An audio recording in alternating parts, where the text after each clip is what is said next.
Assalamualaikum warahmatullahi wabarakatuh. Kami dari kelompok 2 akan mempresentasikan hasil kerja kami yang berjudul cross-docking. Sebelumnya, kami akan memperkenalkan nama dari anggota kelompok-kelompok kami. Yang pertama ada Aldi Restu Pringgana, yang kedua ada Albertus Geraldo, yang ketiga ada Muhammad Abdul Faizi, yang keempat ada Rani Serania Putri, yang kelima ada Bintang Prayuda, dan yang keenam ada Amalia Latifah Hanum. Pengertian cross-docking. Pengertian cross-docking adalah praktik dalam manajemen logistik, di mana produk yang baru dibongkar dan diturunkan dari kendaraan pengirim, langsung disortir, lalu dimuat kembali ke dalam kendaraan yang lain, yang telah menunggu. Kendaraan inilah yang akan mengangkut produk ke tujuan selanjutnya. Kelebihan cross-docking. Ada beberapa keuntungan yang diperoleh dari mempraktikkan cross-docking dalam manajemen logistik. Beberapa keuntungan cross-docking diantaranya adalah 1. Meminimalisir biaya penyimpanan atau inventory. 2. Efisiensi dalam proses pendistribusian. 3. Mempercepat aliran produk dari supplier ke toko retail. 4. Tidak membutuhkan tenaga kerja penjaga. 5. Waktu pengiriman lebih cepat. 6. Menjaga nilai dari suhu barang atau tetap baru, tetap fresh. 7. Mengurangi biaya transportasi dengan pengiriman estafet. 8. Tidak ada aktivitas dan kebutuhan penyimpanan dan perawatan barang. Kekurangan cross-docking. Ada keuntungan, tentu juga ada kekurangan cross-docking. Seperti diantaranya adalah 1. Cross-docking sangat bergantung pada pengangkut transportasi, mengingat barang segera dikirim tanpa disimpan di gudang. Hal ini menyebabkan kebutuhan akan jumlah operator pengangkut lebih banyak untuk mencukupi kebutuhan agar dapat memastikan kelancaran proses cross-docking. 2. Diperlukan pemasok yang handal dan terpercaya untuk memfasilitasi praktek cross-docking secara efektif. Operasi ini membutuhkan pengiriman yang akurat dan tepat waktu dari pemasok untuk memastikan barang dapat dikirim dan tepat waktu ke pelanggan. 3. Layanan lintas dermaga memerlukan koordinasi dan perencanaan yang menyeluruh dan mendalam. Cross-docking melibatkan berbagai pertimbangan untuk mengkoordinasikan pemasok. Perencanaan juga harus mempertimbangkan jadwal pengiriman, analisis permintaan penawaran, serta lain sebagainya. Contoh urutan kegiatan cross-docking. Dari supplier langsung menuju pusat distribusi dan langsung didistribusikan ke toko-toko. Sedangkan untuk yang paket cross-docking, dari supplier langsung unloading, pengelasan produk, loading, lalu langsung diantar ke customer. Jenis-jenis cross-docking. Cross-docking terbagi menjadi 5 tipe, meliputi transportation cross-docking. Ini merupakan teknik cross-docking di mana sejumlah muatan pengiriman yang lebih kecil dikombinasikan menjadi satu muatan besar sehingga bisa lebih efisien. Lalu ada manufacturing cross-docking. Ini merupakan proses penerimaan produk masuk dan produk yang telah dibeli untuk keperluan manufaktur. Selanjutnya ada retail cross-docking. Proses ini melibatkan penerimaan produk dari beberapa vendor yang kemudian digabungkan ke dalam kendaraan pengangkut keluar untuk dikirimkan ke sejumlah toko retail. Lalu ada distributor cross-docking, kombinasi dari berbagai produk berbeda yang kemudian dijadikan satu pengiriman ke pelanggan.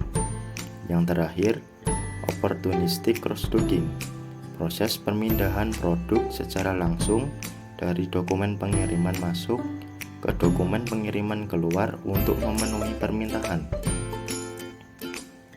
Persyaratan cross-docking. 1. Barang diterima sama dengan barang dikirimkan. Jika seluruh barang yang diterima gudang merupakan barang yang akan dikirimkan, dengan kata lain, barang yang diorder adalah barang yang sedang diterima di good receiving, maka ini adalah kondisi ideal untuk melakukan cross-docking.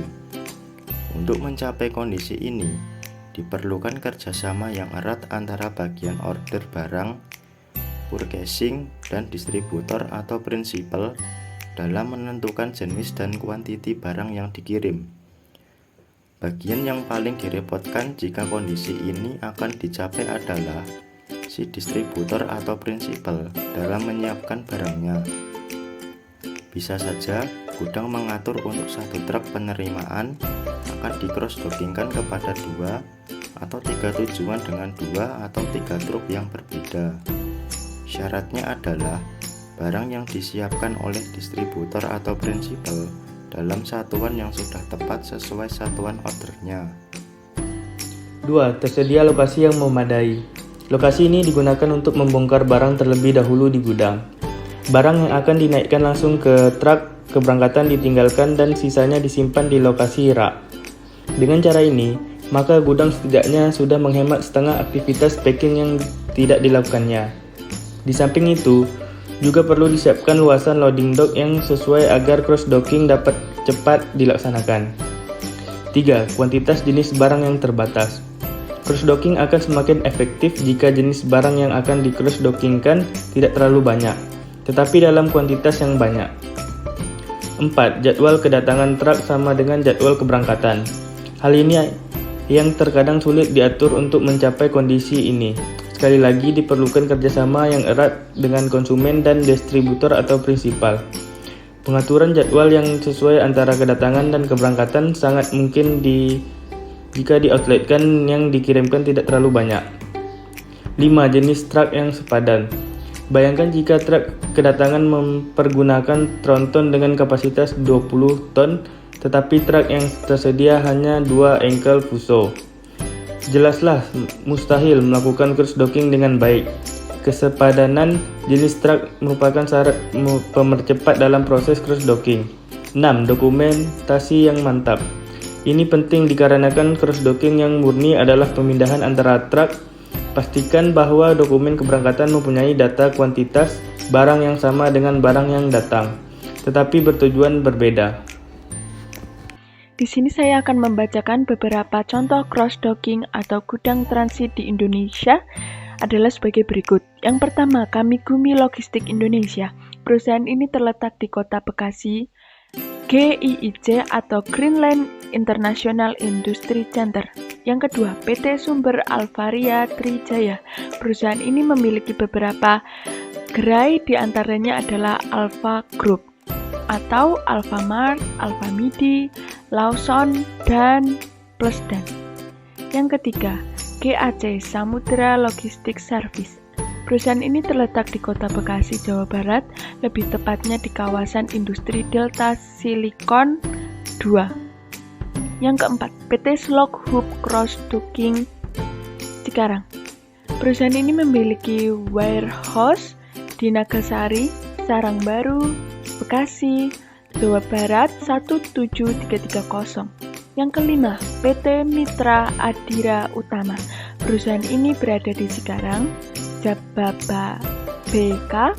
Perusahaan ini yang telah mengelola 8 warehouse dan memiliki gudang umum sejumlah lebih dari 23.000 meter, pusat kargo umum, dan CVS. Sekian presentasi yang bisa kami sampaikan. Mohon maaf bila ada salah kata. Wabillahi taufiq wal hidayah. Wassalamualaikum warahmatullahi wabarakatuh.